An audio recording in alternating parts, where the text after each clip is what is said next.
చేశాడంటే మరి ఎవరిని తన వైపు తిప్పుకోవాలి, దేవుడి బిడ్డలుగా ఉన్నటువంటి మనల్ని సాతాను యొక్క కుయుక్తుల్లో పడవేసి మరి దేవుడికి దూరంగా జరిపేటువంటి ఆ యొక్క సందర్భాలు అనేకం మన జీవితాల్లో వస్తాయి. కాబట్టి పేతురు గారు ముందే హెచ్చరిస్తున్నారు. ఏమంటున్నారంటే అపవాది గర్జించు సింహం వలె ఎవరిని పొందినా అని తిరుగుచున్నాడు. లోకమందున్న మీ సహోదరుల యందు ఈ విధమైన శ్రమలే నెరవేర్చున్నవని ఎరిగి విశ్వాసమందు స్థిరులై వారిని ఎదిరించి. కాబట్టి మన సహోదరులైనటువంటి క్రైస్తవులు వాళ్ళు కూడా ఇటువంటి శ్రమలనే ఎదుర్కొనవలసి వస్తుంది. కాబట్టి వాళ్ళ విశ్వాసాన్ని మనం జ్ఞాపకం చేసుకొనుచు మన విశ్వాసంలో కూడా మనం స్థిరంగా ఉండాలి, పడిపోకుండా ఉండాలనేటువంటి విషయాన్ని చెప్తున్నాం. ఎందుకంటే అప్పటికే అనేక ప్రాంతాలలో దేవుని సంఘాలు స్థాపించబడ్డాయి. అపోస్తలుడైన పౌలు ద్వారా కానీ, గలతీ సంఘం కానీ, ఎఫెసీ సంఘం కానీ, ఫిలిప్పీ కానీ, తెస్సలోనికలో కానీ అనేక ప్రాంతాలలో అక్కడ ఉన్నటువంటి సహోదరులు అందరికీ కూడా శ్రమలు వస్తున్నాయి, మీకు కూడా వస్తాయి. కాబట్టి మీరు మీ విశ్వాసాలలో స్థిరంగా నిలబడాలి. ఎందుకంటే సాతాను అలాంటి పన్నాగాలు పడే అవకాశం ఉంది మన జీవితాల్లో అనే విషయాన్ని పేతురు గారు చెప్తూ, విశ్వాసమందు స్థిరులై వారిని ఎదిరించండి. తన మహిమకు, తన నిత్య మహిమకు క్రీస్తునందు మిమ్మల్ని పిలిచిన సర్వకృపానిధి దేవుడు కొంచెము కాలం మీరు శ్రమ పడిన పిమ్మట తానే మిమ్మల్ని పూర్ణులుగా చేసి స్థిరపరిచి బలపరచును.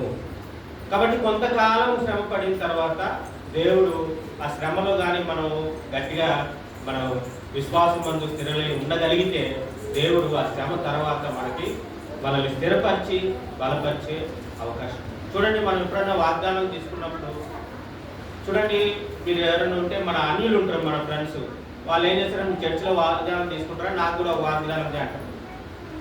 ఏదో వాళ్ళ సంతృప్తి కోసం మనం తీసుకెళ్తాం, కానీ అది వాళ్ళ జీవితంలో నెరవేరే పరిస్థితి. వాగ్దానం అనేది ఎప్పుడు నెరవేరుతుందంటే దేవుళ్ళలో మనం నిల్చుని ఉన్నప్పుడే అది మన జీవితంలో నెరవేరే అవకాశం.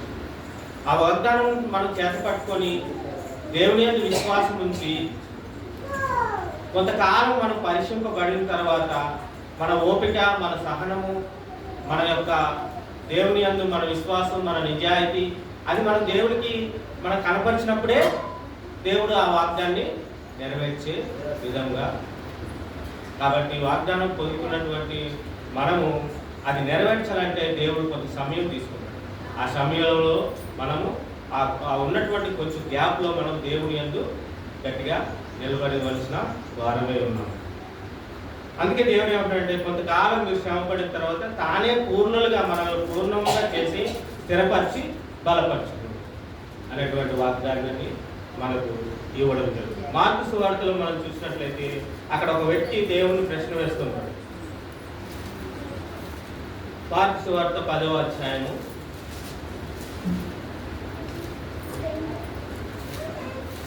28, 29, 30 వచనాలు చదివారు. మేము సమస్తమును విడిచిపెట్టి నిన్ను వెంబడించుతున్నామని ఆయనతో చెప్పసాగాను. ఏమన్నాడు పేతురు ఆయనతో? సమస్తమును విడిచిపెట్టి నిన్ను వెంబడించుతామని ఆయనతో చెప్పసాగాను. అందుకు యేసు ఏమని ఆచరిస్తున్నాడు? ఇట్లా నేను నా నిమిత్తమును, సువార్త నిమిత్తమును, ఇంటినైనను, అన్న తమ్మునైనను, అక్క చెల్లునైనను, తల్లిదండ్రులైనను, పిల్లలైనను, భూములైనను విడిచిన వాడు ఇప్పుడు ఇహమందు హింసలతో పాటు నూరంతలుగా ఇళ్లను. చాలు, ఇప్పుడు ఇహమందు దేంతో పాటు? నిందలు, హింసలతో పాటు ఇంకేమొస్తాయట? నూరంతలుగా ఇండ్లును, అన్నదమ్ములను, అక్క చెల్లెలను, తల్లులను, పిల్లలు, భూములు, రాబో లోకమందు నిత్య జీవను పొందురని మీతో నిత్యంగా చెప్తారు. మొదటి వారు అనేకులు, కడపటి వారు అందరూ, కడపటి వారు మొదటి వారు. అంటే ఈ యొక్క ఉద్దేశం ఏంటంటే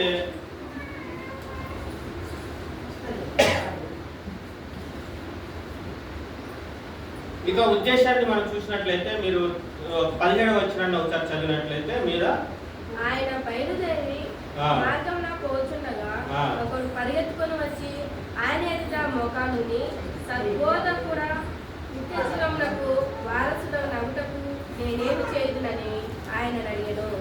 యేసు నన్ను సత్కృష్టుడని ఎలా చెబుతున్నావు? దేవుడు ఒక్కడే గాని మరి ఎవడు సత్కృష్టు కాదు. చాలు. కాబట్టి ఒక వ్యక్తి ఆయన అడుగుతున్నప్పుడు నేను నిత్య జీవనం పొందుకోవాలంటే నేను ఏం చేయాలంటే ఇదంతా చదవడానికి మనకు టైం లేదు, కానీ 22వ వచనం ఒకసారి 21వ వచనం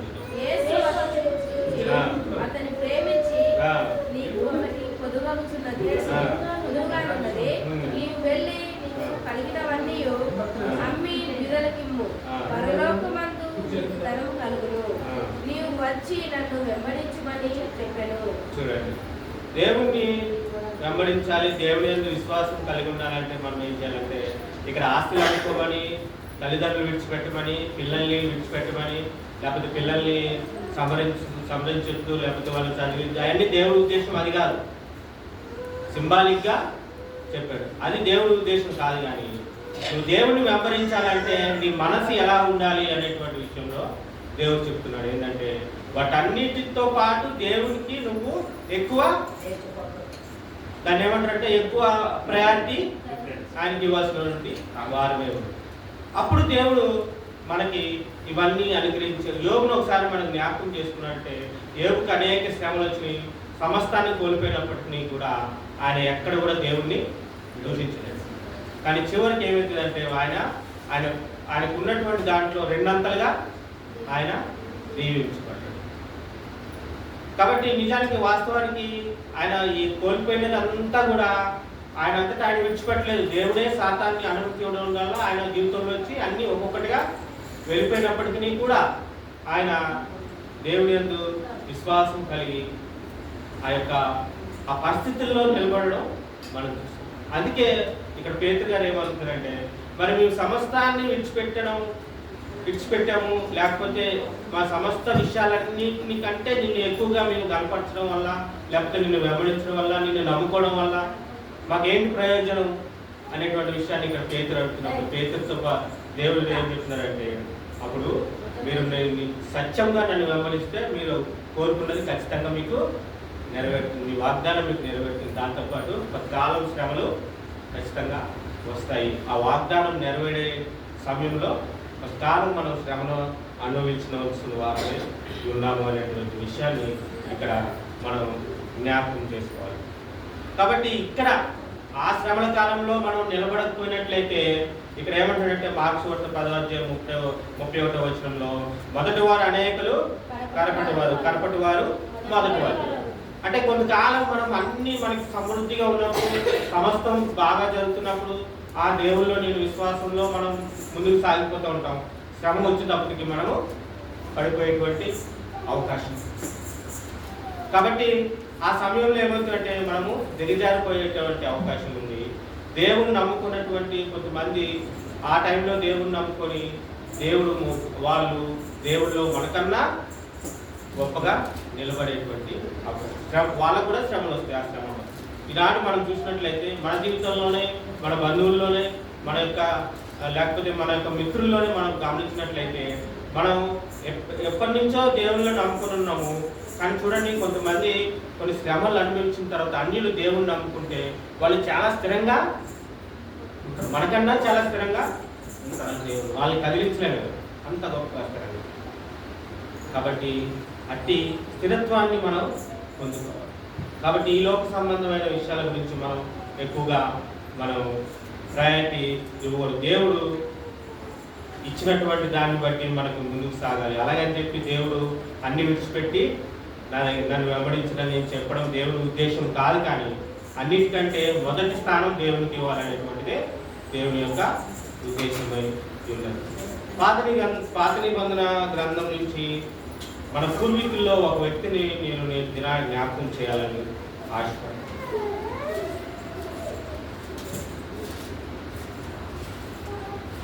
నెహెమ్యా గ్రంథం అక్కడ నెహెమ్యా అనేటువంటి ఒక వ్యక్తి ఎలా దేవుళ్ళలో నిలబడ్డాడు అనే విషయాన్ని మనం చూసినట్లయితే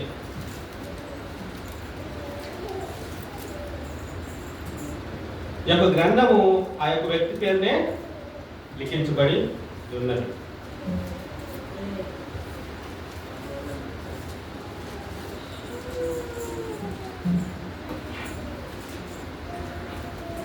ఇక్కడ మనం చూసినట్లయితే నెహెమ్యా గ్రంథము 1వ అధ్యాయము 1వ వచనాన్ని మనం చూసినట్లయితే హనన్యా కుమారుడైన నెహెమ్యా యొక్క చర్యలు 20వ సంవత్సరంలో కిస్లేవు మాసంన నేను షూషాను కోటలో ఉండగా నా సహోదరులు.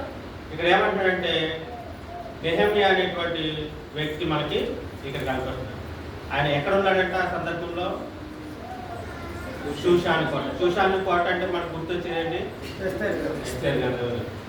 అంటే దానియేలు, ఎస్తేరు, మొర్దెకై, ఎజ్రా, నెహెమ్యా వీళ్ళందరూ కూడా ఆ యొక్క కోటలోనే పనిచేశారు. చాలా మంది బైబిల్ గ్రంథం అర్థం కాదంటారు, కానీ ఇక్కడ మనం చూసినట్లయితే ఆదికాండం నుంచి ఆదికాండం ఆ 5 ఖండాలు తర్వాత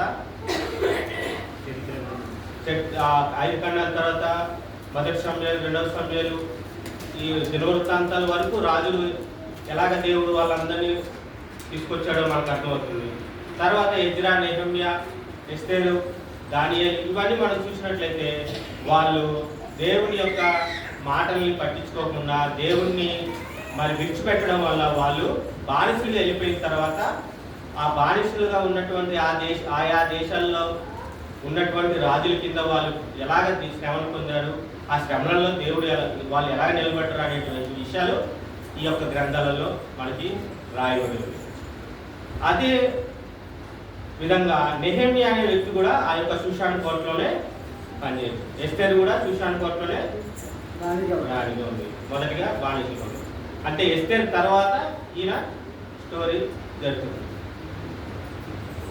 ఇక్కడ నెహెమ్యా గ్రంథం 13వ అధ్యాయంలో ఒక మాట చూసుకొని మళ్ళీ మొదలుపోతాం. నెహెమ్యా గ్రంథం 13వ అధ్యాయం 14వ వచనం.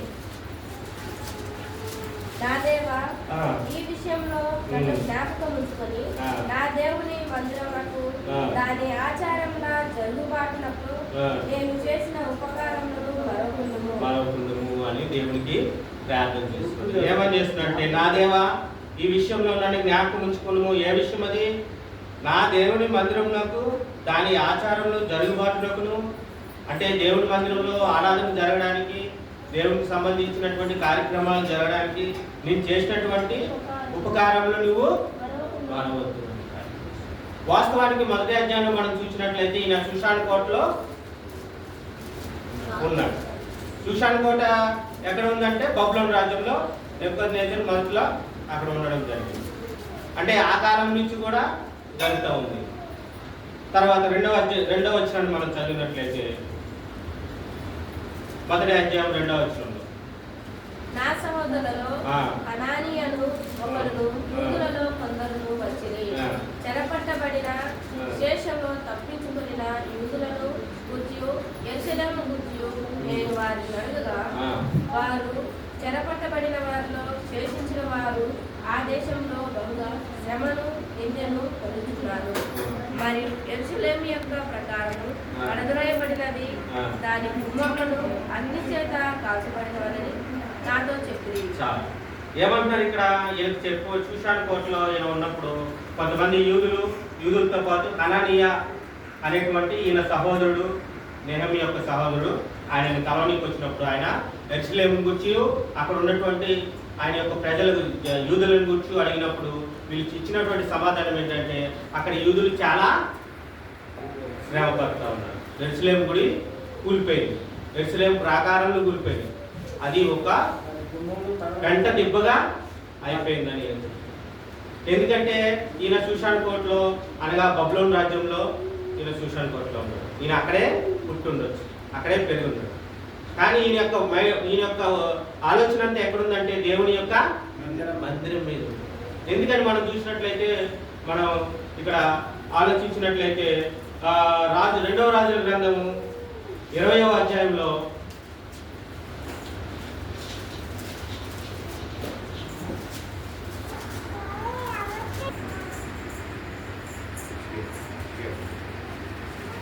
రెండో రాజుల గ్రంథము 20 చివరి అధ్యాయం. మరియు బబులోను రాజైన నెబుకద్నెజరు ఏలుబడిలో 19వ సంవత్సరమందు 5వ నెల 7వ దినమున రాజా దేహ సంరక్షకులకు అధిపతియు బబులోను రాజు సేవకులకు నెబూజరదాను యెరూషలేమునకు వచ్చి యెహోవా మందిరమును రాజనగరును యెరూషలేమునందున్న ఇళ్ళన్నిటినీ గొప్పవారి ఇళ్ళన్నిటినీ అగ్ని చేత కాల్పించును. ఏం చేసినట్టు నెబుకద్నెజరు మొత్తం దేవాలయాన్ని అక్కడ ఉన్నటువంటి చిన్న పెద్దలు మొత్తం ఆ యొక్క నగరాన్ని అన్నింటినీ కూడా కాల్చిపడేసి. ఎప్పుడు జరిగింది ఇది? అప్పటికి పుట్టలేడు. మనం ఎలాగ చెప్పగలం ఆ విషయాన్ని అంటే, ఇక్కడ యెరూషలేము యొక్క పట్టణాన్ని లేకపోతే ఆ ఇశ్రాయేల్ దేశాన్ని దేవుని యొక్క మందిరాన్ని నాశనం చేసింది ఎవరు? నెబుకద్నెజరు. నెబుకద్నెజరు ఎవరు? బబులోను రాజు. కానీ మనం ఆలోచించినట్లయితే ఇక్కడ నెహెమ్యా గ్రంథంలో మనం చూసినట్లయితే అక్కడ ఆ నెహెమ్యా ఆ యొక్క గ్రంథాన్ని మీరు అక్కడ అది అక్కడ పెట్టుకొని గుర్తుపెట్టుకొని మళ్ళీ మనం వచనాలు చూద్దాం.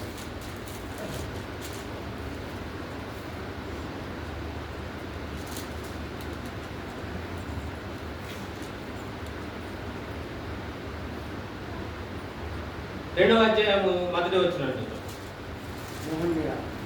నెహెమ్యా 2వ అధ్యాయం మొదటి.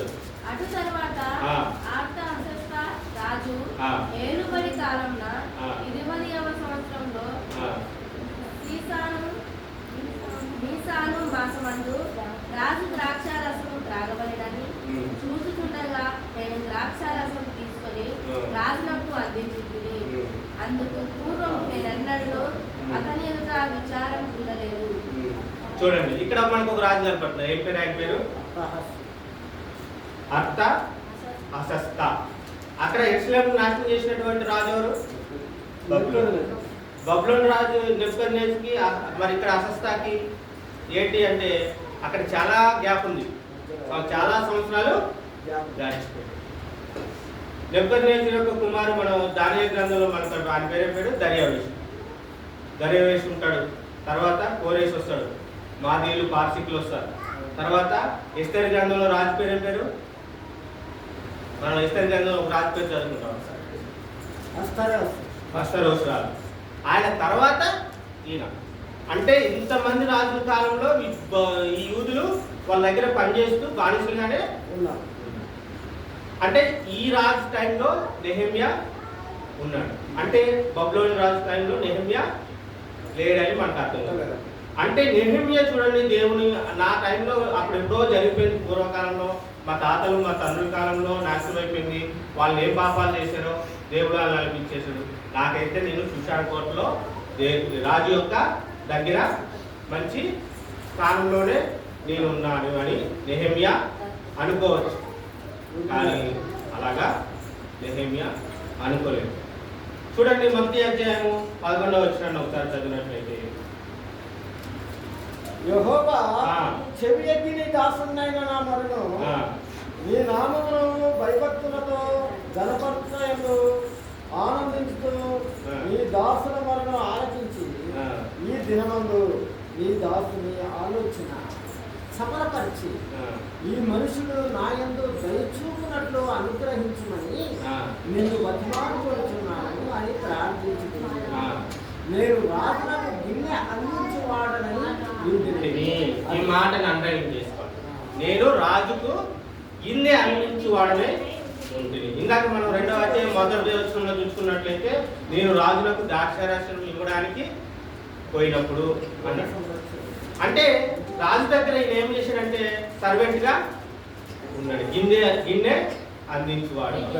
అంటే మనం ఎస్తేర్ని కూడా ఒకసారి జ్ఞాపకం చేసుకున్నాం. ఇక్కడ ఎస్తేరు యొక్క త్యాగాన్ని కూడా మనం ఆ ఎస్తేరు కూడా ఒక మంచి పొజిషన్ లో ఉంది. ఆమె ఒక బానిసరాయలు అయ్యండి.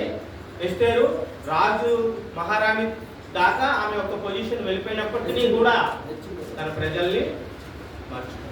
ఇక్కడ నెహెమ్యాని చూసినట్లయితే ఆయన షూషాను కోటలో అర్తహషస్త అనేటువంటి రాజు దగ్గర కింద అనేటువంటి అంత మంచి పొజిషన్ లో ఉన్నట్టు కూడా ఆయన ఎప్పుడో పూర్వకాలంలో దాదాపు కొన్ని వందల సంవత్సరాలు అయిపోయింది జరిగేది. యెరూషలేము దేవాలయం నాశనం అయిపోయి ఇది జరిగి రాజుల 2వ గ్రంథంలో రాజుల యొక్క కాలంలో జరిగినటువంటి నాశనాన్ని ఇక్కడ మనం వచ్చినప్పుడు ఇక్కడ జ్ఞాపకం చేసుకుంటున్నాడు. అంటే ఆయన మనసులో ఆయన యొక్క ప్రజల గురించి, దేవుని గురించి, దేవుని యొక్క మందిరం గురించినటువంటి ఆలోచనలు ఆయనకి పోలేదు. అంటే ఈ సందర్భంలో మనం జ్ఞాపకం చేసుకోవాల్సింది ఏంటంటే, మనం ఏ పరిస్థితిలో ఉన్నా, మన వాతావరణం ఏ విధంగా ఉన్నప్పటికీ కూడా మనం దేవుణ్ణి విడిచిపెట్టకూడదు అనేటువంటి గొప్ప పాఠాన్ని నెహెమ్యా ద్వారా మనం నేర్చుకోవాల్సినటువంటి అవసరం ఉన్నది. అయితే వీళ్ళందరూ వచ్చిన తర్వాత ఆయన యెరూషలేము దగ్గర ఉన్నటువంటి ఎలాగుంది పరిస్థితి అని అడిగినప్పుడు అక్కడ ప్రజలు చాలా హింస పొందుతున్నారు. అంటే తినడానికి తిండి లేదు, వాళ్ళు మొత్తాన్ని ముట్టడి దెబ్బగా చేసేసారు. అప్పటి నుంచి కూడా వాళ్ళు అనేక ఇబ్బందులు పడుతూ ఉన్నారు. అక్కడ ఆల్రెడీ అమ్మోనీయులు, తర్వాత వాళ్ళు ఎవరు అమాలేకులు, తర్వాత మోయాబీలు, వీళ్ళందరూ మళ్ళీ దాన్ని ఆక్రమించేసుకొని అక్కడ ఇష్టానుసారంగా చేస్తూ ఉన్నప్పుడు అక్కడ పరిస్థితులు అలా ఉన్నాయి. అలా ఉన్నప్పుడు నెహెమ్యా దేవుని ప్రార్థన చేస్తున్నాడు. 4వ వచనం మొదటి అధ్యాయం. ఈ మాటలు విన్నప్పుడు నేను కూర్చుండి ఏడ్చి ఏడవలసిన అవసరము నెహెమ్యాకి లేదు. మామూలుగా మనం చూసినట్లయితే, ఎందుకంటే ఆయన స్థితి ఆ స్థితి ఆయనకి బాగానే నడుస్తుంది, మంచి పొజిషన్లో ఆయన ఏడవలసినటువంటి అవసరం లేదు. కాబట్టి ఇక్కడ మనం చూసుకోవాలి, దేవుని యొక్క మాటలు మనం జ్ఞాపకం చేసుకుంటే మన జీవితంలో మనం ఎలా బ్రతకాలి, దేవుడి కోసం ఎలాగ మనం నిలబడాలి, దేవుడి ప్రజల కోసం మనం ఎలాగ నిలబడాలి, మన విశ్వాసంలో మనం ఎలాగ నిలబడాలి అనేటువంటి విషయాలు ఒక సంగతి మనకి అర్థం చేసుకుంటాం. చదవండి. ఈ మాటలు వినినప్పుడు నేను కూర్చుండి ఏ మాటలు విన్నాడు ఆయన? కార్చబడినటువంటి ఆ మాటలు ఎక్కడ ఎలా ఉంది పరిస్థితి. అప్పుడు ఆయన తెలుసుకున్న తర్వాత ఏమన్నా మళ్ళీ దేవుని మందిరాన్ని నిర్మించారా, దేవుని ఆరాధన జరుగుతుందా, అవన్నీ విషయాలు అడిగినప్పుడు వాళ్ళు అవి చాలా ఘోరమైన పరిస్థితి పడదు చెప్పినప్పుడు ఆయన దేవుని ప్రార్థన చేస్తున్నాడు. ఇప్పుడు దేవుడు ఈ మాటలు వినినప్పుడు నేను కూర్చుని కొన్ని దినములు దుఃఖముతో ఉపవాసం ఉంది ఆకాశమందరి దేవుని ఎదుట విజ్ఞాపన చేసిదని. అనగా ఆకాశమందున్న దేవా యెహోవా, భయంకరుడమైన గొప్ప దేవా, నిన్ను ప్రేమించి నీ ఆజ్ఞలను అనుసరించి నడుచు వారిని కటాక్షించి వారితో నిబంధనను స్థిరపరచువాడా, నీ చెవి ఎత్తి నీ నేత్రములు తెరచి నీ సన్నిధిని దివారాత్రము నీ దాసులైన ఇశ్రాయేలీయుల పక్షముగా నేను చేయు ప్రార్థన అంగీకరించును. నీకు విరోధముగా పాపము చేసిన ఇశ్రాయేలు కుమారుల దోషమును నేను ఒప్పుకొనుతున్నాను. నేను నా తండ్రి ఇంటి వారును పాపం చేసి ఉన్నాను. నీ ఎదుట బహు అసహ్యంగా ప్రవర్తించుకుని నీ సేవకుడైన మోసే చేత నువ్వు నిర్ణయించిన ఆజ్ఞలనైనను కట్టడలనైనను విధులనైనను మేము గైకొనకపోతున్నాము. నీ సేవకుడైన మోసేతో నీవు సెలవిచ్చిన మాటను జ్ఞాపకం తెచ్చుకొనుము. అదేదనగా మీరు అపరాధము చేసిన ఎడల ఈ జనులలోనికి మిమ్మల్ని చెదరగొట్టుదును. అయితే మీరు నా వైపు తిరిగి నా ఆజ్ఞలను అనుసరించి నడిచిన ఎడల భూ దిగంతముల వరకు మీరు తోలివేయబడినను అక్కడ నుండి సహా మిమ్మల్ని కూర్చి నా నామము ఉంచుటకు నేను ఏర్పరచుకున్న స్థలమునకు మిమ్మల్ని రప్పించదనని నువ్వు సెలవిచ్చినవి కదా. చిత్తగించును. నీవు నీ మహాప్రభావమును చూపి నీ బాహుబలము చేత విడిపించిన నీ దాసులకు నీ జనులు మీరే. చూడండి ఏమని ప్రార్థిస్తున్నాను నెహెమ్యా. చూడండి ఎంత గొప్పగా ప్రార్థన. దేవుని ప్రార్థన మనం ఎలాగ చేయాలి, మీకు అన్నయ్య ఎవరికైనా డౌట్ ఉంటే భక్తులు చేసినటువంటి ప్రార్థనలు మీరు చదవండి. చదివితే మనం దేవునికి ఎలా ప్రార్థన చేయాలో. నెహెమ్యా ఉన్నటువంటి స్థితి దాదాపుగా ఆ యొక్క రాజు దగ్గర ఒక గిన్నె అందించేవాడుగా, లేకపోతే చూడండి ఒక మహారాజు ఒక నమ్మకమైన వ్యక్తిని ఒక దగ్గర ఆయన దగ్గర పెట్టుకుంటాడు. చివరికి మహారాణి వచ్చి ఏదన్నా ఒక ఫలం ఇచ్చినా ఆయన తిన్నాకనే ఆయన తిని రుచి చూసిన తర్వాత ఈయన తినాలి. అప్పట్లో ఆ యొక్క సిస్టమ్ అలా ఉంది. కాబట్టి ఎంత నమ్మకంగా నెహెమ్యా ఉన్నాడు. నెహెమ్యా యొక్క నమ్మకత్వాన్ని మనం ఇక్కడ చూడొచ్చు. నెహెమ్యా యొక్క తగ్గింపును మనం ఇక్కడ చూడొచ్చు. నెహెమ్యా ఉన్నటువంటి ఉన్నతమైన స్థితి, దాదాపు రాజు దగ్గర ఉన్నటువంటి స్థితిని ఆయన విడిచిపెట్టేసి తన ప్రజల కోసం దేవుని ఎలాగ మొదలుపెడుతున్నాడు. మనం క్రైస్తవులుగా మన జీవితంలో మనం నేర్చుకోవాల్సినటువంటి పాఠాలు. కాబట్టి మేము పాపం చేశాము, మా తండ్రులు పాపం చేశారు, కాబట్టి నువ్వు వాగ్దానం చేసావు. ఏమైనా వాగ్దానం చేసావు? ఒకవేళ నన్ను విడిచిపెట్టి మీరు తప్పిపోయినప్పటికీ మళ్ళీ జ్ఞాపకం చేస్తాను. 9వ వచనంలో చూడండి ఒకసారి. అయితే మీరు నా వైపు తిరిగి నా ఆజ్ఞలను అనుసరించి నడిచిన బోధింగంతముల వరకు మళ్ళా మిమ్మల్ని తీసుకొని వస్తానని నీవు సెలవిచ్చితివి కదా. ఆ మాట నువ్వు జ్ఞాపకం చేసుకో ప్రభా, ఎందుకంటే నువ్వు కృపగలవాడి దయగల దేవుడు అని దేవుడికి మొరపెట్టడం జరుగుతుంది. ఆయన గురించి ప్రార్థన చేయట్లేదు, కానీ ఆయన యొక్క ప్రజల గురించి నెహెమ్యా ప్రార్థన చేయాలి. ఎందుకంటే ఆయన స్థితి బాగానే ఉంది, గొప్ప స్థితిలో ఆయన ఉండడం జరిగింది. అప్పుడు రాజుగారి దగ్గరికి వెళ్ళినప్పుడు రాజుగారు ఏమంటారో చూడండి ఒకసారి. 2వ అధ్యాయం 2వ వచనంలో, కాగా రాజు నీకు వ్యాధి లేదు కదా, నీ ముఖము విచారముగా ఉన్నదని, నీ హృదయము దుఃఖము చేతనే అది కలిగినదని నాతో సహా నాతో అనగా నేను మిగుల భయపడి రాజు చిరంజీవి అగునుగాక. ఎందుకంటే రాజు దగ్గరికి వెళ్ళినప్పుడు సంతోషంగా ఉండాలి, విచారంగా ఉంటే రాజు దగ్గర చాలా ఘోరం ఉంటాయి అప్పుడు పరిస్థితులు. మన చరిత్ర గ్రంథాలు చదివితే మనకు రాజు దగ్గర ఉన్న సేవకులు కూడా ఎప్పుడు కూడా రాజుని సంతోషపరచడానికే ప్రయత్నం, రాజు సంతోషంగా ఉండడానికి ప్రయత్నం చేయాలి. కానీ ఎప్పుడైతే నువ్వు విచారంగా ఉన్నావు అనడానికి ఈయనకు భయం వేసింది, ఏమి శిక్ష విధిస్తాడో అని. తర్వాత నేను మిగిలిన భయపడి రాజు చిరంజీవి ఎగునుగాక, నా పితరుల సమాధి నుండి పట్టణము పాడైపోయి దాని గుమ్మములను అగ్ని చేత కాల్చబడి ఉండగా నాకు దుఃఖముఖము లేకపోయినా అని రాజుతో అంటిని. అప్పుడు రాజు, ఏమి కావలసి నీవు మనవి చేస్తున్నావని నన్ను అడగగా, నేను ఆకాశమందరి దేవుడికి ప్రార్థన చేసి రాజుతో, నీ సముఖమందు నేను దయ పొందిన ఎడల నా పితరుల సమాధులను పట్టణమును తిరిగి కట్టినట్లుగా నన్ను యూదా దేశమునకు పంపుడని వేడుకొంటున్నానని నేను మనవి చేస్తున్నాను. చూడండి, రాజధానికి వెళ్ళినప్పుడు ఏమి విచారంగా ఉన్నావు నెహెమ్యా అడిగినప్పుడు నెహెమ్యా చేసిన పని ఏంటంటే మొదటిగా దేవునికి అక్కడ తన మనసులోనే ప్రార్థన చేస్తుంది. ఏమి సమాధానం చెప్పాలో ఆయనకు అర్థం కాలేదు. ఎందుకంటే వీళ్ళ పితృల కాలంలో, ఆ రాజుగారు ఉన్నటువంటి పితృల కాలంలోనే ఆ యెరూషలేం దేవాలయాన్ని పడగొట్టి వీళ్ళని బానిసలుగా తెస్తే, నేను మళ్ళీ అక్కడ దేవాలయాలు కడతాను, అక్కడ మా యొక్క యెరూషలేం గుడి కడతానంటే వీళ్ళు ఒక్కోడి మామూలుగా. కాబట్టి ఆయన దేవుడికి అక్కడే మనసులో ప్రార్థన చేసుకొని ఉండొచ్చు. ఏమని ప్రార్థన చేశాడంటే, నేను ఆకాశంలో దేవునికి ప్రార్థన చేసి రాజుతో అప్పుడు చెప్పాడు. అంటే ఇక్కడ విధేయత, మళ్ళా క్రైస్తవులుగా మనం పాటించాల్సినటువంటి సూత్రాలు అనేక బైబిల్లో ఉన్నాయి.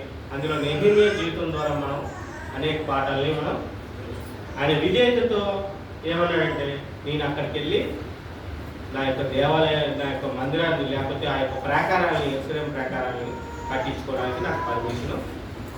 మనం చూసినట్లయితే ఇక్కడ ఎజ్రా, నెహెమ్యా వీళ్ళిద్దరు, తర్వాత జెరుబ్బాబెలు అనేటువంటి వ్యక్తి, వీళ్ళు ముగ్గురు కూడా ఒకరి తర్వాత ఒకరు వెళ్ళి ఒకరు యెరూషలేము పట్టణాన్ని కట్టడం, కొన్ని ఇల్లులు కట్టడం, అక్కడ మళ్ళీ ఎజ్రా టైంలో వెళ్ళి మందిరాన్ని కట్టడం, నెహెమ్యా టైంలో వెళ్ళి చుట్టూ ప్రాకారాన్ని కట్టడం అనేటువంటి సంగతులు మనం చూస్తాము. నెహెమ్యా, ఎజ్రా గ్రంథాన్ని మనం ఇవి చరిత్రల పుస్తకాల్లో కూడా వీళ్ళ యొక్క సంబంధించినటువంటి విషయాలు మనకి నేటి దినాన సాక్ష్యాలుగా ఉన్నాయి.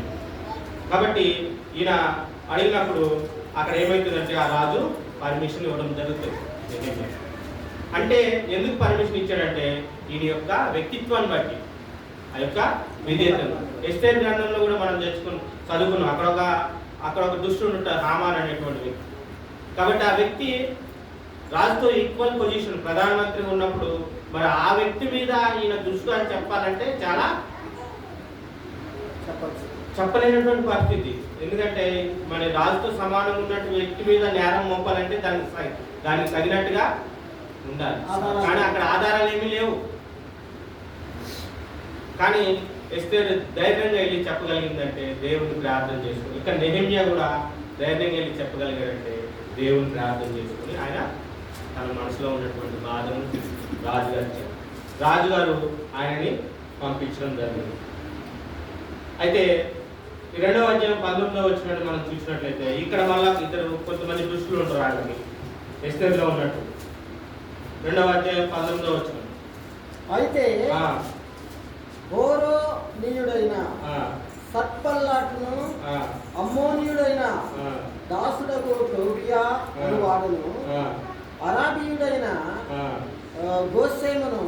గేసేమును ఆ మాట విన్నప్పుడు మమ్మను హేళన చేసి మా పని తృణీకరించి మీరు చేయు పని ఏమిటి, రాజు మీద తిరుగుబాటు చేయుదురా అని చెప్పారు. ఇక్కడ చూసారా అమ్మోనీయులు వాళ్ళు మళ్ళీ ఇక్కడ ఎంటర్ అవుతున్నారు. అంటే యెరూషలేము పాడైపోయినప్పుడు వాళ్ళు మళ్ళీ దాన్ని ఆక్రమించుకొని అక్కడ వాళ్ళు స్థిరపడిపోయారు. వీళ్ళు వెళ్ళి మళ్ళీ అక్కడ దేవాలయం కట్టినప్పుడు కడదామనుకున్నప్పుడు అక్కడ ఉన్నటువంటి దేవునికి వ్యతిరేకమైనటువంటి ప్రజలు ఇలానే హేళన చేస్తుంది. అంటే ఇంక దేవుడు ఎక్కడ ఉన్నాడు, దేవుడు లేడు, ఏం లేడు, దేవుడు ఉంటే మీ మందిరం ఇలాగ అయిపోద్దా, దేవుడు ఉంటే మీ ఇల్లు ఇలాగ అయిపోతాయి, దేవుడు ఉంటే మీ యెరూషలేము ఇలాగ అయిపోతుందా అని అనేక మంది హేళన చేస్తున్నారు. నేటి దినాల్లో కూడా దేవుడు ఉంటే నీ పరిస్థితి ఇలా ఉంటుందా, దేవుడు ఉంటే నీకు ఇది జరుగుద్దా, లేదంటే దేవుడు ఉంటే నువ్వు ఎందుకు ఇలా ఉన్నావు అని అనేక మంది హేళన చేయొచ్చు. కానీ దేవుడు ఉన్నాడు కాబట్టే నేను ఆ స్థితిలో ఉన్నాను అని మనం చూపించుకోవడం కాదు. కానీ దేవుని కోసం ఆ స్థితిని దిగి కిందికి రాగలగాలి. అది నెహెమ్యా చేసినటువంటి పని.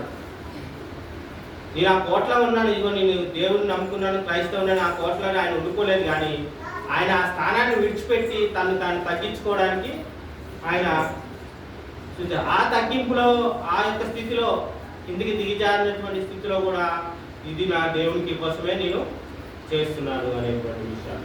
ఇక్కడ నుంచి మీరు ఇంటికి వెళ్ళిన తర్వాత ఈ 10-13 అధ్యాయులు మీరు చదివినట్లయితే ఒక 10 అధ్యాయుల్లో ఒక 6-7 అధ్యాయుల్లోనే మంచి విషయాలు నెహెమ్యా గురించి అక్కడ ఉన్నటువంటి పరిస్థితుల గురించి మనకి అర్థమవుతుంది. వాటన్నిటిని చదివించడానికి మనకి సమయం లేదు.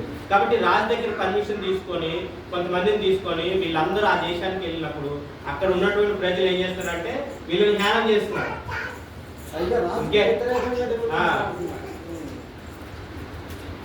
కాబట్టి చేసినప్పుడు అందుకు నేను 20వ వచనం మళ్ళా ప్రార్థన చేస్తున్నాను. అందుకు నేను ఆకాశమందు నివాసి అయిన దేవుడు తానే మా యాత్నమును సఫలము చేయను గనుక ఆయన దాసులమైన మేము కట్టుటకు పూనుకొనుచున్నాము. యెరూషలేమునందు మీకు భాగమైనను స్వతంత్రమైనను జ్ఞాపక సూచన అయినను లేదని ప్రత్యుత్తరం ఇచ్చుకొని. కాబట్టి ఇక్కడ నెహెమ్యా చేస్తున్నటువంటి పని ఏమంటే ఇది మా యొక్క ఆ యుద్ధం ఇప్పుడు కూడా జరుగుతుంది. మీరు జాగ్రత్తగా గమనించండి. అదే కంటిన్యూషన్ జరుగుతుంది ఇప్పుడు. పాలస్తీనా, ఇజ్రాయెల్, యెరూషలేము ఆ యొక్క ప్రాంతాలు. కాబట్టి దేవుని యొక్క గ్రంథం చాలా సజీవమైన గ్రంథం. చరిత్ర పర్ఫెక్ట్గా దేవుని యొక్క గ్రంథంలో ఉంది. మనము జాగ్రత్తగా చదివినట్లయితే మనము తెలుసుకోవడానికి అవకాశం ఉంది. కాబట్టి 4వ అధ్యాయం మధ్య వచ్చిన ఒకసారి మొదటి నుంచి ఒకసారి మనం చదివినట్లయితే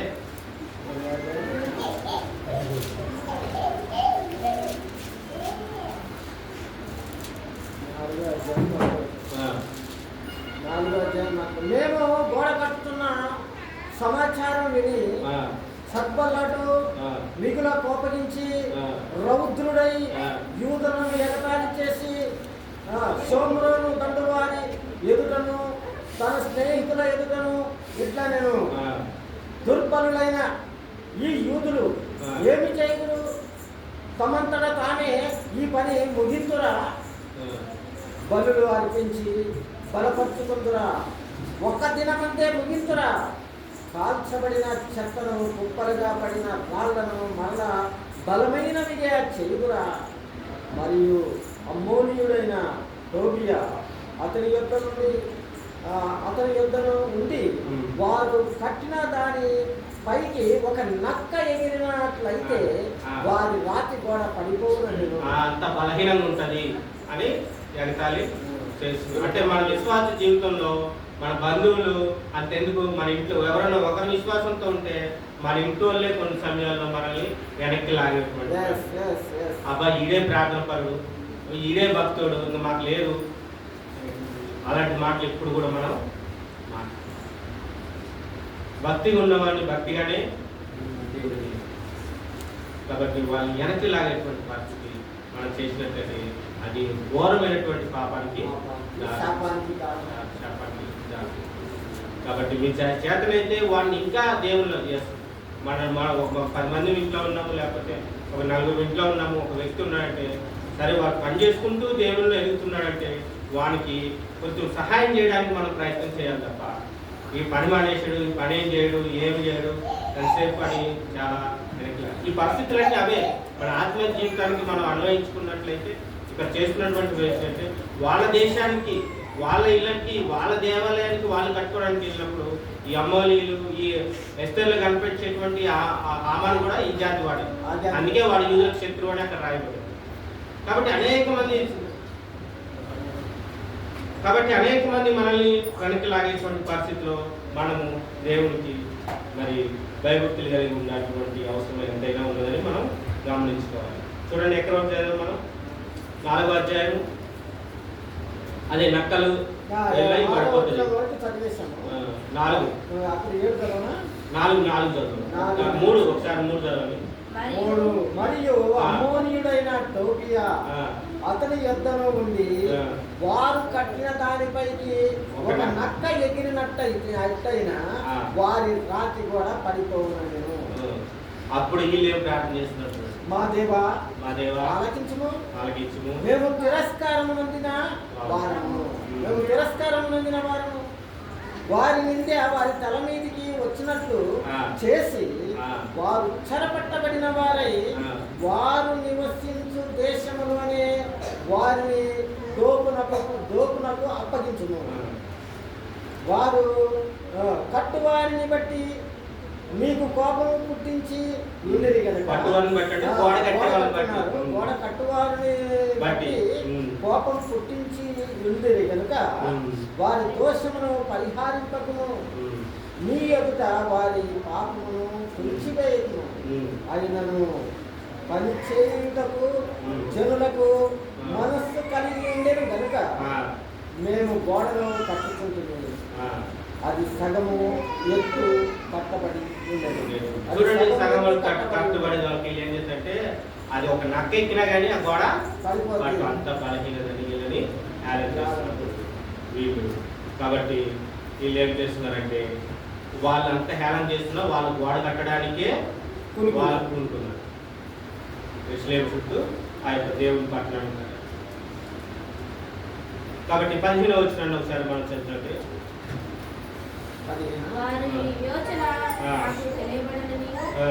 దేవుడు దానిని వ్యక్తం చేసినప్పుడు ఆ శత్రువులు సమాచారం వినగా వారు ప్రతి వాడిను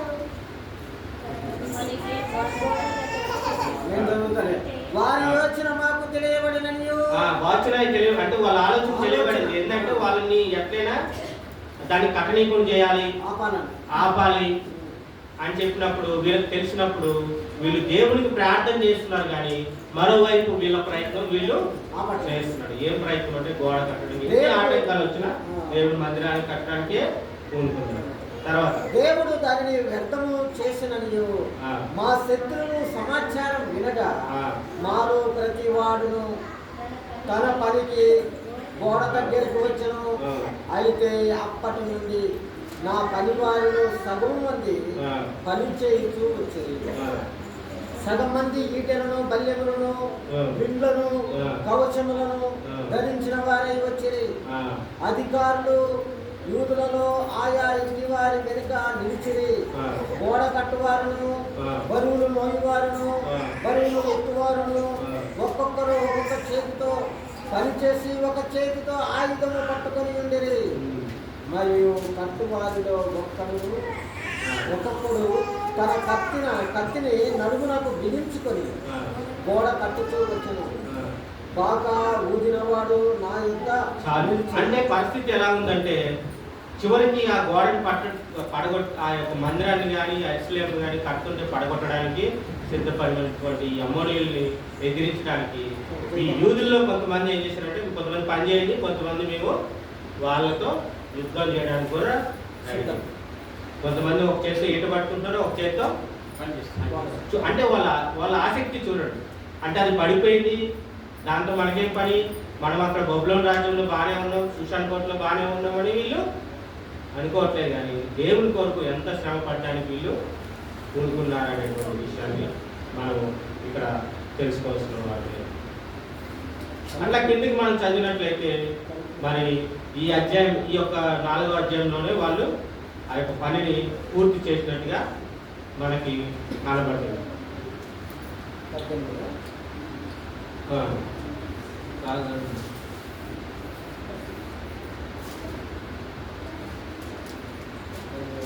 తర్వాత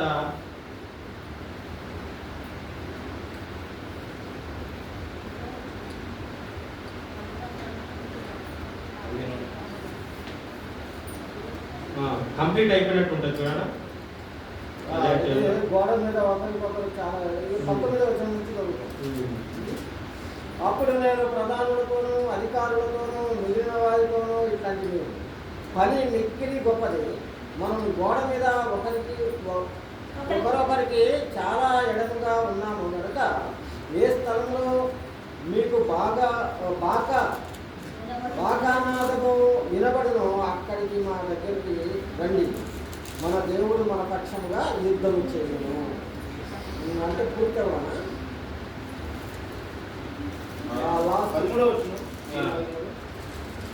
చూడండి 50 దినాల్లో 52 దినాలలో పూర్తి చేసినట్టు అక్కడ మనకి ఉంటుంది.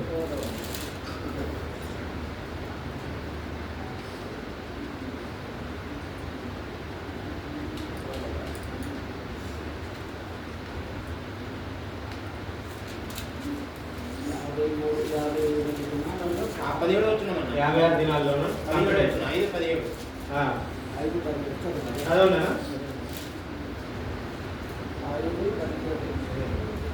భూమి సంపాదించుకున్న వారు కాము. అవునా? ఇది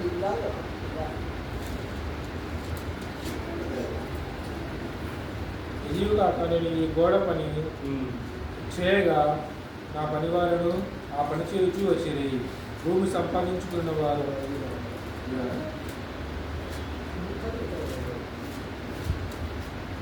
52 రోజుల్లో గోడ చూస్తారు. అధికారులు 15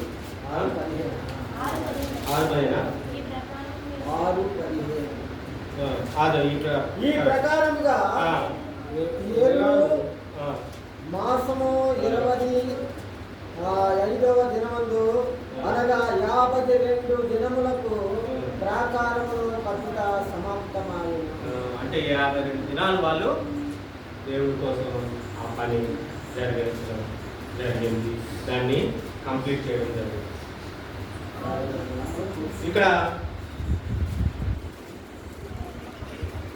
మనం చూసినట్లయితే చూడండి వారి యొక్క శ్రమని, వారి యొక్క ఆసక్తిని, నెహెమ్యా గారి యొక్క ఆ యొక్క దాన్ని ఏమంటారంటే కమిట్మెంట్ దేవుని కోసం, ఆ విషయాలన్నీ మనం జ్ఞాపకం చేసుకుంటాం.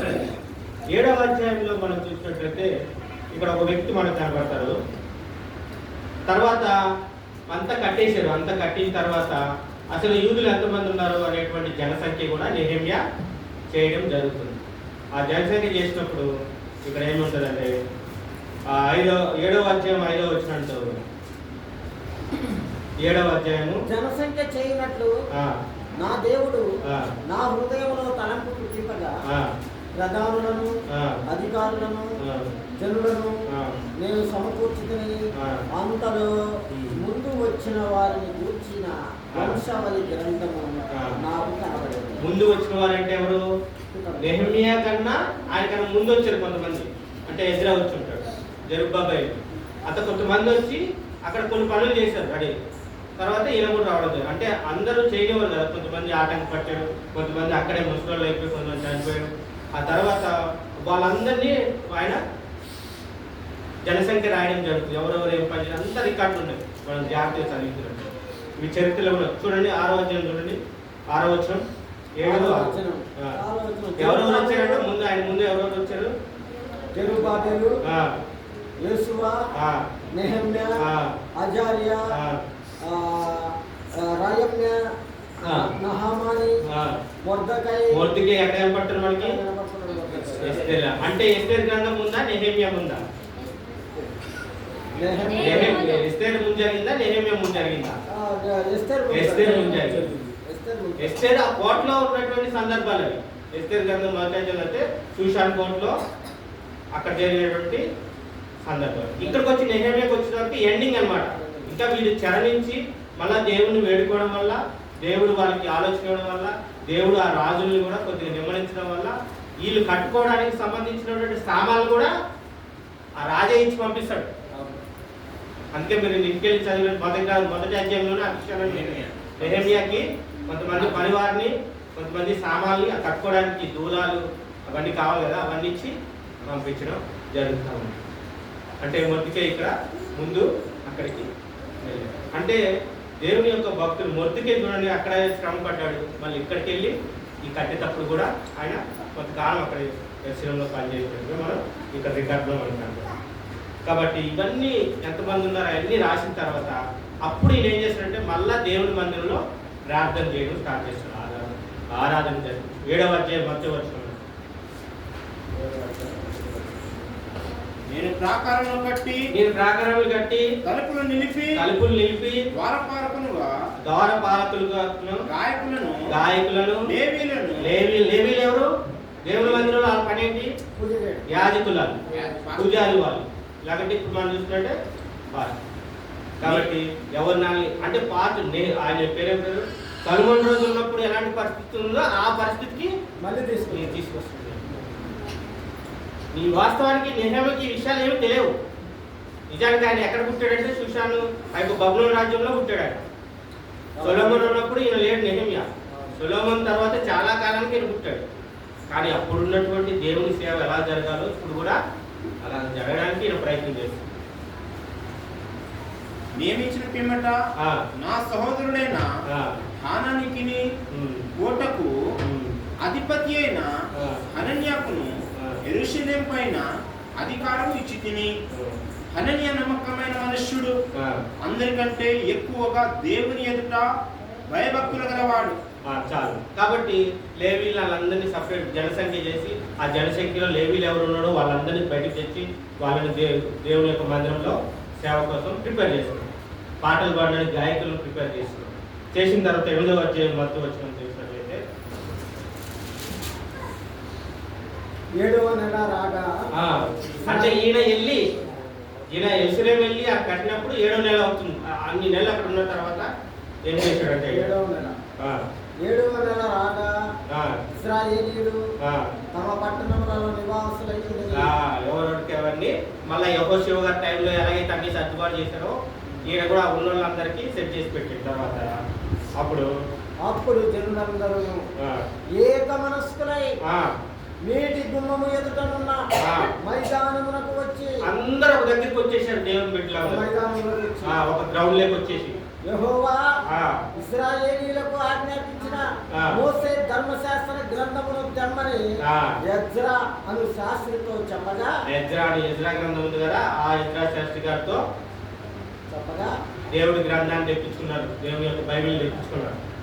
యాజకుడైన ఎజ్రా 7వ మాసము మొదటి దినమున చదవబడు దాని గ్రహింప శక్తి గల స్త్రీ పురుషులు కలిసిన సమాజం అంతటి ఎదుటను ఆ ధర్మశాస్త్ర గ్రంథము తీసుకొని వచ్చి నీటి గుమ్మము ఎదుటనున్న మైదానములో గ్రౌండ్లో ఉదయము మొదలుకొని మధ్యాహ్నం వరకు నిలుచున్న స్త్రీ పురుషులకు తెలివితో వినగలిగిన వారందరికీ చదివి వినిపించుతూ వచ్చెను. ఆ జనులందరూ ధర్మశాస్త్ర గ్రంథమును శ్రద్ధతో వినేది. దేవుడి వాక్యాన్ని ఎలా విన్నారంట? ఉదయం నుంచి మధ్యాహ్నం వరకు నిల్చొని నిన్నారు. మనం గంట సేపు కూర్చొని నిల్లాం. అంటే అంత గ్యాప్ వచ్చేసింది వాళ్ళకి. ఆ దేవుని మర్చిపోయాడు, దేవుని వాక్యాన్ని మర్చిపోయాడు, మనకు ఒక పట్టణం ఉంది, మనకు ఒక దేవాలయం ఉంది అనే విషయాన్ని మర్చిపోయారు. కాబట్టి ఎవరైతే అక్కడ దేవుని యందు భయభక్తులు కలిగి దేవుని మీద ఆసక్తి ఉన్నారో వాళ్ళందరూ ఒక దగ్గర కూడి దేవుడికి ప్రార్థన చేసి దేవుని యొక్క వాక్యాన్ని ఎజ్రా శాస్త్రి ద్వారా చదివించుకొని వేడుకున్నారు. 5వ వచనం.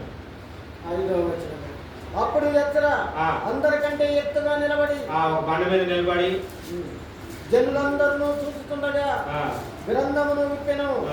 విప్పగానే జనులందరూ నిలవబడి ఎజ్రా మహాదేవుడైన యెహోవాను స్తుతింపగా జనులందరూ తమ చేతులెత్తి ఆమేన్ ఆమేన్ అని పలుకుచు నేలకు ముఖములు పరుచుకొని యెహోవాకు నమస్కరించిరి.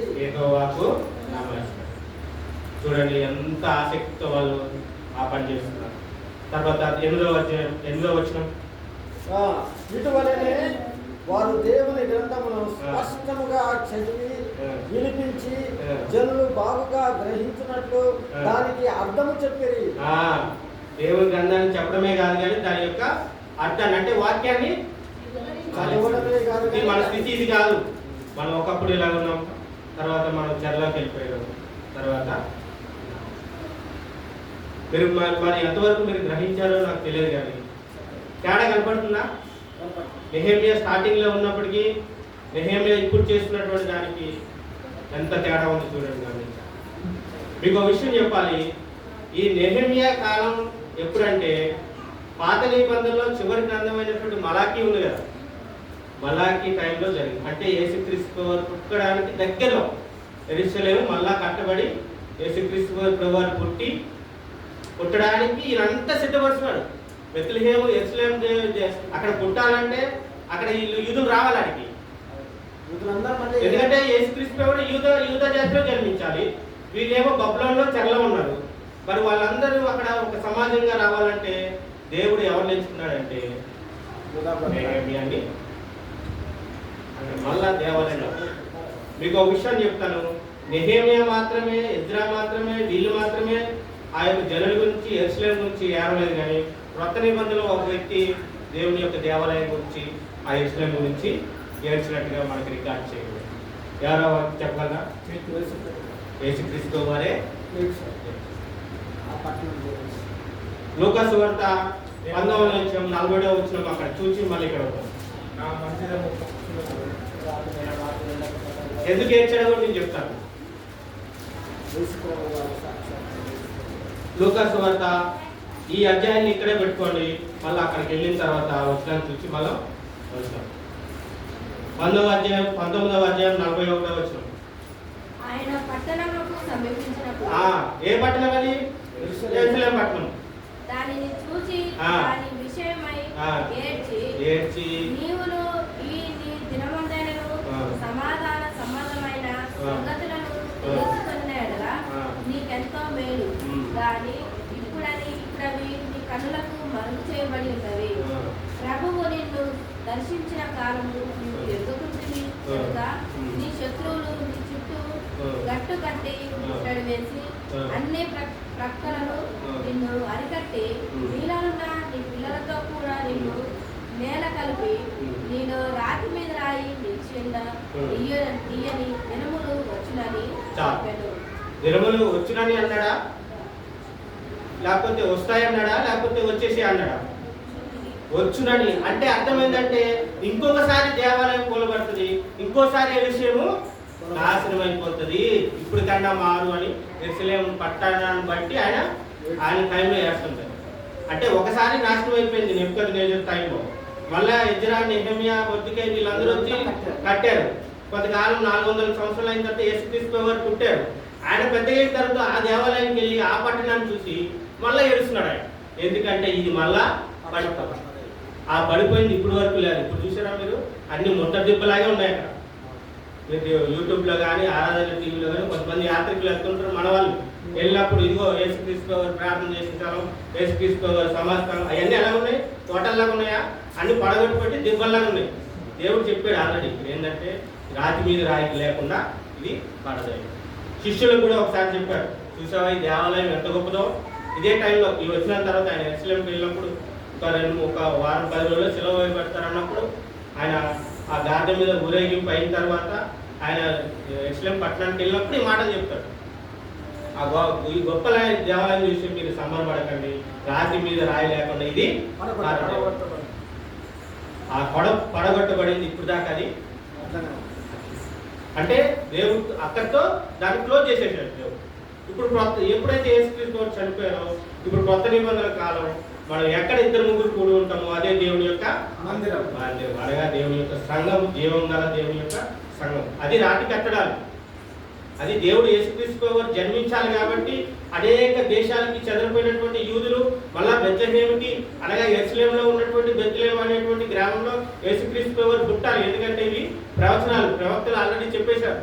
కాబట్టి అది నెరవేరకపోతే దేవుడు అభక్తికుడు అవుతాడు. అది నెరవేరాలంటే వాళ్ళందరూ రావాలి. కాబట్టి నెహెమ్యా, ఈ మొర్దెకై, తర్వాత ఎజ్రా, జెరుబ్బయలు వీళ్ళందరూ కలిసి మళ్ళా దేవుడు ఒక ప్రణాళిక ప్రకారం అనగా ఆయన సంకల్పం ప్రకారము ఆ పట్టణాన్ని నిర్మించి ఆ గ్రామంలో యేసుక్రీస్తు జన్మింపజేసిన తర్వాత ఆయన పెరిగి తర్వాత ఆయన మన కొరకు చనిపోయిన తర్వాత ఇంకా ఆ దేవాలయంతో మనకి పని లేదు, ఆ పట్టణంతో మనకు పని లేదు. ఆ యొక్క ఇజ్రాయెల్ దేశానికి మనం వెళ్ళాల్సిన అవసరం లేదు. మనం ఇక్కడ ఉండే దేవుని నమ్ముకోవచ్చు, ఇక్కడ ఉండే బాప్తిస్మం ద్వారా ఆయన సంఘంలోకి చేరవచ్చు. మనం ఎక్కడైతే 2-3 ఉంటామో అది ఇప్పుడు దేవాలయం ఒక దేవుడు చేయడం. కాబట్టి ఇదంతా చరిత్ర. దీన్ని మనం జాగ్రత్తగా గమనించినట్లయితే ఆదికాండం నుంచి ప్రకటన గ్రంథం వరకు చాలా క్లియర్గా ఉంటుంది బైబిల్. మనం చదవాలి బాగా. మన బుక్ వెంబడి ఆ యొక్క గ్రంథం వెంబడి గ్రంథం చదువుతూ ఉన్నట్లయితే మనకి చాలా అనేక విషయాలు మనం ఆశ్చర్యపోయేటువంటి విషయాలు. కాబట్టి నెహెమ్యాను నేను చూసినా యేసుక్రీస్తు వారు జన్మించడానికి ఆయన నెహెమ్యా ద్వారా దేవుడు కూడా నెహెమ్యాను కూడా వాడుకొని మనం తిరిగి ఆ యెరూషలేములో ఆ యొక్క యూదులందరినీ సమకూర్చడానికి కూడా ఒక పరిస్థితి ఏర్పడింది. కాబట్టి నెహెమ్యా షూషాను కోటలో విన్నటువంటి పరిస్థితులు ఏంటి? ఇప్పుడు నెహెమ్యా ఇక్కడికి వచ్చిన తర్వాత ఇక్కడ ఏం చేస్తారంటే దేవాలయాన్ని కట్టేశారు, యెరూషలేము గురి స్టార్ట్ అయిపోయింది, లేవీయులను ఏర్పరిచాడు, ధర్మశాస్త్ర గ్రంథాన్ని కూడా తీసుకొని వాళ్ళకి వాక్యం చెప్పేటువంటి స్థితికి ఆయన ఎలాగా శత్రువులతో ఒక సైడు పోరాడుతూనే ఈటెలతోనూ బల్లెలతోనూ శత్రువులతో అమ్మనీయులు, మోయాబీలు వాళ్ళు అప్పటికే ఉన్నారు, వాళ్ళతో పోరాడుతూనే ఈ యొక్క పరిస్థితులు మనకి ఇక్కడ రావడం జరిగింది. మళ్ళీ మనం నెహెమ్యా గ్రంథంకి వచ్చినట్లయితే అయిపోయింది. ఒక 2-3 వచనాలు మనం జ్ఞాపకం చేసుకొని ముగించుకున్నాం. ఇక్కడ గ్రంథాన్ని శ్రద్ధగా విన్నట్టు మనం చూస్తున్నాం. 8వ వచనం చదువుకున్నామా? 8వ అధ్యాయం 8వ వచనంలో ఇటీవలనే వారు దేవుని గ్రంథంలో స్పష్టంగా చదివి వినిపించి జనులు బాగుగా గ్రహించినట్లు దానికి అర్థం చెప్పారు. జనులందరూ ధర్మశాస్త్ర గ్రంథపు మాటలు విని ఏడవడం మొదలు పెట్టగా ఏం చేశారు? లాస్ట్కి అధికారి అయిన నెహెమ్యయు యాజకుడును శాస్త్రీయకు యజ్రాయును జనులకు బోధించు లేవీయులను మీరు దుఃఖపడవద్దు, ఏడవద్దు, ఈ దినము మీ దేవుడైన యెహోవాకు ప్రతిష్ఠిత దినమని జనులతో చెప్పి అయిపోయింది. మళ్ళా తిరిగి మన దేవుని మందిరాన్ని మనం కట్టుకున్నాం, మన ఆరాధన మనం చేసుకున్నాం. కాబట్టి ఇక మీరు దుఃఖపడవద్దు. ఆ వాగ్దానం దేవుడే చేశాడు. నువ్వు వాగ్దానం మా పితరులతో చేసావు కదా. ద్వితీయోపదేశకాండం, లేవికాండం మనం చదివినట్లయితే ఒకసారి లేవికాండం కూడా వెళ్దాం. లేవికాండం 26వ అధ్యాయం 14వ వచనం నుంచి మనం చదివినట్లయితే మీరు నా మాటల్ని పెడచెవిని పెట్టినట్లయితే మీరు బానిసలుగా వెళ్తారు, మీరు తిరిగి నన్ను మళ్ళీ నా వైపు తిరిగినగా నేను మీ వైపు తిరుగుతానని ఇర్మియా ద్వారా కూడా ఆ వాగ్దానం చేయాలి. కాబట్టి ఇక్కడ హింస రావడం వల్ల తిరిగి వాళ్ళు ఇంకా బలంగా దేవుల్లో నిలబడడానికి ఒక అవకాశం వచ్చింది. అందుకే జనులు ఏడుస్తున్నారని ఆయన మరి ఒక్కసారి ఆ వచనం చదువుకొని మనం మరి లేవికాండము 26వ అధ్యాయము. లేవికాండం మాత్రమే కాదు, సంఖ్యాకాండం, 26 కాండం, 26-14 చదవరా? 26 లాస్ట్ అధ్యాయం అది 27. లేవియకాండం 26వ 14. మీరు ఆ, నా మాట వినక నా ఆజ్ఞలన్నిటిని అంగీకరింపక ఆ, నా కట్టడాలను ఆ, నిరాకరించిన ఎడలను ఆ, నా ఆజ్ఞలన్నిటిని ఉమ్, అనుసరింపక ఆ, నా నిబంధనను ఆ, మీరున్నట్లు మీరున్నట్లు ఆ, మీరు ఆ, నా తీర్పుల విషయమై ఆ, అసహించుకొని ఎడలను ఆ, నేను ఆ, మీకు ఆ, చేయనది ఏమనగా ఆ, మీ కన్నులను ఆ, క్షీణింపజేయనట్టు ఆ, ప్రాణమును ఆయాసపరచునట్టు ఉమ్, తాపజ్వరమును క్షయరోగమును మీ మీదకి రప్పించెదను. మీరు విత్తిన విత్తనములు మీకు వ్యర్థములగును. అది అంటే దేవుని వినకపోతే ఇవన్నీ వస్తాయండి. మీరు ఎక్కడ చదవండి 41వ వచనం చదవండి ఒకసారి. నేను ఆ, తమకు విరోధముగా ఆ, నడిచితనియు ఆ, తమ శత్రుల దేశంలోనికి ఆ, తమ్మలను ఆ, రప్పించితనియు ఆ. ఒప్పుకొని నేడల మీరు ఒప్పుకొని వల్ల మీరు చేసినటువంటి ఈ పనికి మాలినటువంటి పనులు బట్టే నేను మిమ్మల్ని చెరలోకి తెచ్చానని మీరు ఒప్పుకుంటే, నెహెమ్యా ఒప్పుకున్నాడు కదా. అనగా ఒప్పుకుంటే అప్పుడు ఏమైందంట అనగా ఆ, లోబడిని ఆ, తమ హృదయములు ఆ, లొంగి ఆ, తాము ఆ, చేసిన ఆ, దోషమునకు ప్రతి దండమును ఆ, అనుభవించునమని ఆ. ఒప్పుకొని ఆ, మేము పాపం చేసాము ప్రభువా, తప్పు చేసాము, నువ్వు శిక్ష వేస్తే మేము అనుభవిస్తామని మనం చచ్చినట్టు ఒప్పుకుంటే, నేను ఒప్పుకుంటే కాదు, ఒప్పుకోవాలి కూడా. ఇప్పుడు మనం కూడా ఒప్పుకోవాలి. అప్పుడు ఏం చేస్తాడంటే దేవుడు, నేను యాకోబుతో నేను చేసిన యాకోబుతో చేసిన నా నిబంధనను జ్ఞాపకము చేసుకొందును. ఆ, నేను ఇస్సాకుతో చేసిన నా ఇస్సాకు, నిబంధనను ఆ, నేను అబ్రహాంతో చేసిన నా నిబంధనను ఆ. జ్ఞాపకము చేసుకొందును. ఆ.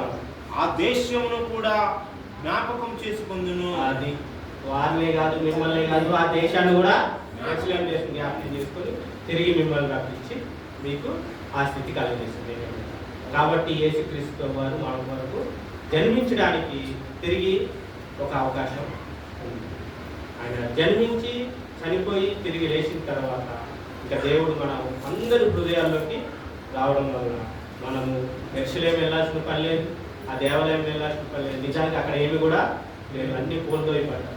కాబట్టి నువ్వు ఎక్కడ ఉండవో అక్కడే దేవుణ్ణి తెలుసుకోవాలి, దేవుని ఎందుకు నిలబడాలి అనేటువంటి విషయాన్ని నేటి దినాలు జ్ఞాపకం చేసుకుంటూ కొంతకాలం మనం దేవునిలో శ్రమ పడినట్లయితే దేవుడు మనకి గొప్ప వాగ్దానం ద్వారా మనల్ని గొప్ప స్థితిలో నిలబెడతాడు. నిజానికి నెహెమ్యా అక్కడ సరే అంతా బాగానే ఉంది. నెహెమ్యా మనం ఫస్ట్ ఒక ప్రార్థన చేసాం. నెహెమ్యా 13వ అధ్యాయం 14వ వచనంలో ఏమని, నేను ఎంత చేశాను కాబట్టి నువ్వు నన్ను జ్ఞాపకం. ఏం చేశాడు ఆయన అంటే, ఇదంతా మళ్ళా సొలొమోను కాలంలో ఎలా అయితే దేవుని ఆరాధన జరిగిందో ఆ స్థితికి తెచ్చాడు. కాబట్టి ఆయన అలాగా నిజానికి నెహెమ్యాని దేవుడు విడిచిపెట్టలేదు. అది అయిన తర్వాత నెహెమ్యాని ఏం చేశాడంటే దేవుడు ఆ దేశానికి ఈక్వల్ టు మహారాజుగా, అంటే ఒక గవర్నర్గా, ఒక అధికారిగా నియమించేశాడు యూదా దేశానికి. ఆ ఒక విషయాన్ని చూసుకొని మనం ముగించుకుంటాం. ఆ అధికారం అయిన తర్వాత కూడా అధికారాన్ని బట్టి ఆయన అసహించలేదు. ఆ విషయాలు కూడా రాయబడ్డాయి. 5వ అధ్యాయం 14వ వచనం నెహెమ్యా గ్రంథం. మరియు నేను ఆ, యూదా దేశంలో ఆ, వారికి అధికారిగా ఆ, నిర్ణయింపబడు కాలము ఆ, యూదా దేశంలో ఆ యెరూషలేములో అధికారిగా ఎవరున్నారు? అప్పటికి ఇంకా రాజులు అయిపోయారు, రాజుల కాలం పోయింది. ఇక నెహెమ్యానే దేవుడు అధికారి. కాబట్టి ఆయన అంత శ్రమ పడినా కానీ చివరి పూర్వస్థితి కంటే గొప్ప స్థితిలో ఆయన నిలబెట్టాడు. మొత్తానికి దేశానికి అధికారిగా వచ్చింది. తర్వాత అనగా కంటిన్యూ చేయండి. మరియు నేను యూదా దేశంలో వారికి అధికారిగా నిర్ణయించబడిన కాలం మొదలుకొని అనగా అర్తహషస్త రాజు ఏలుబడియందు 20వ సంవత్సరము మొదలుకొని 32వ సంవత్సరం వరకు 12 సంవత్సరములు ఎన్ని సంవత్సరాలు అధికారిగా ఉన్నాడు ఆయన? 12 ఏళ్ళు సంవత్సరములు అధికారికి రావాల్సిన సొమ్మును నేను గాని నా బంధువులు గాని తీసుకోనలేదు. జీతం కూడా తీసుకోలేదండి. అది ఇప్పుడు వార్త చెప్పాలంటే జీతం కూడా నిజంగా ఇంకో దగ్గర ఇక్కడ రాసి ఉంటుంది, ఆయన బట్టలు కూడా మార్చుకోలేదంట ఆ 52 సంవత్సరాలు, ఆ 52 దినాలు ఆ పని పూర్తయ్యే వరకు ఆయన స్నానం చేయలేదు, నేను బట్టలు కూడా మార్చుకోలేదని రాసు. అంటే పట్టుదల, అంత పట్టుదల, అంత భయభక్తి, అంత విధేయత, లేకపోతే అంత ఎదిరించి, అంటే దేవుని కోసం నిలబడ్డప్పుడు దేవుని ఎగతాళి చేసే వాళ్ళు వస్తే చివరికి వాళ్ళతో యుద్ధానికి కూడా ఆయన సిద్ధపడేటువంటి ఆ యొక్క ఒక రకంగా చెప్పాలంటే తెగింపు, లేకపోతే గట్టిగా నిలబడి ధైర్యంగా నిలబడే మనస్తత్వం, అది కూడా మనలో ఉండాలి ఖచ్చితంగా, బాధ్యత. తర్వాత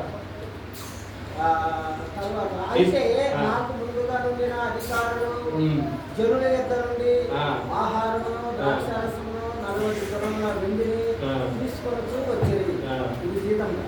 వారి పనివారు సహా జనుల మీద భారం మోపుతూ వచ్చేది. మరి ఆ జీతాలు కావాలంటే ప్రజల మీద పన్నులు వేయాలి కాబట్టి అయితే వచ్చేది. అయితే దేవుని భయం చేత నేను ఆరాధన చేయలేదు. ఇదిగాక నేను ఈ గోడ పని చేయగా నా పనివారును ఆ పని చేయొచ్చు వచ్చేది. భూమి సంపాదించుకున్న వారము కాము, నా భోజనపు బల్ల యొక్క మా చుట్టూనున్న అన్యజనులలో నుండి వచ్చిన వారు కాగా యూదులను అధికారులను 150 మంది కూర్చొని ఉండేది.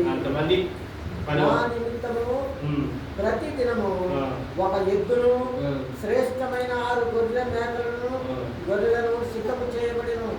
ఇవియు కాక కోళ్ళు చూడండి, బైబిల్ గ్రంథంలో ఎక్కడ కోళ్ళు తిన్నట్టు చికెన్ కనబడి ఇక్కడే కనబడుతుంది, ఎంతసేపు మటన్ కనబడుతుంది, కొత్త నిబంధనలో చేపలు తిన్నట్టు కనబడుతుంది, కోళ్ళు కూడా 10 రోజులకు ఒక మారు నానా విధమైన ద్రాక్షారసములను సిద్ధము చేసుకుని ఈ ప్రకారంగా చేసినను ఈ జనుల దాసత్వము బహు కఠినముగా అంతా ఆయన సొంత ఖర్చుతో అక్కడ ఆల్రెడీ పనిచేసేవాడు, ఆయన దగ్గర గిన్నె అందించేవాడు, ఆ డబ్బులంతా తెచ్చి ఇక్కడ పెడుతుంది, ఖర్చు పెడుతుంది. కఠినముగా ఉండినందున అధికారికి రావాల్సిన సొమ్మును నేను ఆపేక్షించలేదు. అధికారిగా దేశం మీద ఉన్నాను కానీ ఎందుకు ఆపేక్షించాలంటే మరి ఆయన సొంత జనులు దేవుని మందిరం కడుతున్నాడు. చూడండి ఇక్కడ ఒక మాట మనం జ్ఞాపకం చేసుకున్నట్టే, ఇక్కడ చాలా మందిరాల్లో కానీ మడి మందిరంలో కానీ మనం ఎంతో కొంత దేవునికి చేయవలసిన వారుగా ఉన్నాం, చేస్తున్నాం. అది దేవుడు ఖచ్చితంగా మనకి చేస్తాం. లంచ్ పెట్టే విషయంలో కానీ, లేకపోతే మనం ఏదైనా చేయాలనుకున్నప్పుడు ప్రభాకరణ, ప్రకాశం, బాలజన మేమందరం కలిసి ప్రతి ఒక్కరు వాళ్ళకు ఉన్న దాంట్లో చేసినప్పుడు దేవుడు ఖచ్చితంగా మన దేవుడిని నెహెమ్యాలాగా అడిగేటువంటి ఇదిగో నేను ఉపకారం చేసి కన్ను మార్చుకోండి అర్హత సంపాదించుకునే అవకాశం కూడా తర్వాత అది చదువు ఇంకో కంటిన్యూ చేద్దాం. నా దేవా 18 నుంచి నా నిమిత్తము ప్రతిదినము ఒక ఎద్దును శ్రేష్టమైన 6 గొర్రెలను సిద్ధము చేయబడిన ఇవిగాక కోళ్లను 10 రోజులకు ఒక నానా విధమైన ద్రాక్షారసములను సిద్ధము చేసుకుని ఈ ప్రకారంగా చేసినను ఈ గొర్రెల దాసత్వం బహు కఠినంగా ఉండినందున అధికారికి రావాల్సిన సొమ్మును నేను ఆపేక్షించలేదు. నా దేవా ఈ జనులకు నేను చేసిన సకలమైన ఉపకారములను బట్టి నాకు మేలు కలుగునట్లుగా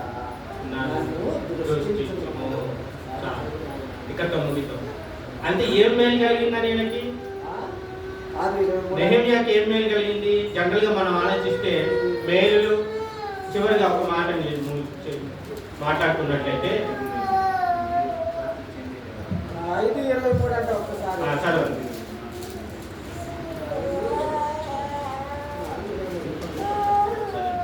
ఇలాగున నేను గాని నా బంధువులు గాని నా పనివారు గాని నా వెంబడి ఉన్న వారు గాని బుదుకొనుటకు తప్ప మరి దేనికి నా వస్త్రములను తీసివేయలేదు. అంటే నాకు ఉపకారం చేయక మర్చిపోకని దేవుడు ప్రార్థన చేస్తున్నాడు. ఈయనకి ఏం ఉపకారం కావాలి? ఇప్పుడు ఆయన సూషాన్ కోటలో ఉన్నప్పుడు ఆయనకు మంచి పోస్ట్ ఉంది అంతే కదా. ఆశీర్వాదం అంటే మన భూలోకంగా మనం ఆలోచించినట్లయితే ఆయన ఒక మంచి అధికార స్థితిలో ఉన్నాడు, ఆయనకి జీతం వస్తుంది. తర్వాత ఆయన రాజు యొక్క అంతఃపురంలో ఆయన సేవ చేశాడు. కానీ ఇక్కడికి వచ్చిన తర్వాత ఏమంటాడంటే నేను ఇదంతా చేశాను కాబట్టి నాకు ఉపకారం చేయకుండా నువ్వు నన్ను మర్చిపోకు దేవా అని ప్రార్థన. అంటే ఉపకారం అంటే ఏంది, ఆశీర్వాదం అంటే ఏంది, ఆయన సుశాన కోటలో ఉన్నదంతా ఆశీర్వాదం కాదని అర్థమవుతుంది. డబ్బు ఆశీర్వాదం కాదని మనం అక్కడ ఉన్నటువంటి స్థితి ఆశీర్వాదం కాదు ఆయనకి, అక్కడ ఉన్నటువంటి ఆ యొక్క వాతావరణం ఆశీర్వాదం కాదు, అక్కడ ఉన్నటువంటి ఫెసిలిటీస్ అంటే ఆయన రాజుగారి కోటలో ఉన్నాడంటే ఆయనకి అనేక ఫెసిలిటీస్, ఆయన బతకడానికి అనేక విధాలు ఉంటాయి, అంతా కూడా ఆశీర్వాదం కాదని ఇక్కడికి వచ్చిన తర్వాత దాదాపు 7 నెలలు, అందులో 57 రోజులు గోడ కట్టిన తర్వాత మళ్ళీ 7 నెలలు అదంతా దేవుడి మందిరంలో మళ్ళీ ఆరాధన చేయడానికి ఆ స్థితికి రావడానికి 7 నెలలు పట్టింది. మరి అంత శ్రమ పడిన తర్వాత ఇప్పుడు నాకు ఉపకారం చేయడం మర్చిపోకుంటాడంటే ఆయన ఏం కోరుకుంటాడంటే అదే చివరిగా ఆయన ఏదైతే ఆరాధన జరగడం దేవుని ప్రజలు దేవుని కోసం నిలబడ్డారో అది అలాగని చెప్పి మనం పనులు చేయొచ్చు, ఉద్యోగాలు చేయొచ్చు, మనం సొంత పనులు చేసుకోవద్దని కాదు.